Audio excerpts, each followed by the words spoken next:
तो गाइस शुरू करते हैं अपनी अनबॉक्सिंग अपने शानदार M4 बैंड की स्मार्ट ब्रेसलेट की, जो कि आता है अपने साथ कई सारी फैसिलिटीज़ के साथ, हार्ट रेट, ब्लड ऑक्सीजन और ब्लड प्रेशर और मोशन, कैलोरीज और डिस्टेंस जैसी कई फैसिलिटीज़ के साथ। यहाँ पे आपको 5 वोल्ट का चार्जर भी मिल जाएगा, जो कि बहुत बढ़िया चार्जर है और चार्जिंग क्लिप के साथ ये आएगा। तो चलिए शुरू करते हैं इसकी अनबॉक्सिंग।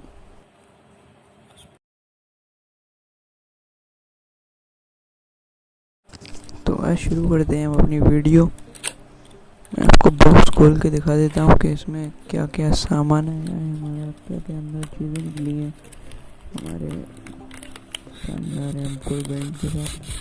तो ये देखिए, बॉक्स में कुछ नहीं बचा है, बिल्कुल खाली हो गया है।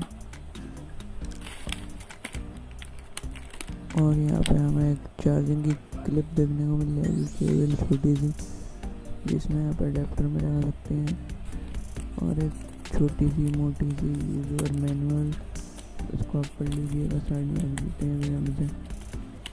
और ये सिलिकॉन फैब्रिक का अच्छा बैंड, जो कि अच्छी टाइट क्लिप के साथ आता है, आसानी से आपको खोने का डर नहीं रहेगा। और ये है हमारी बैंड की मशीन का।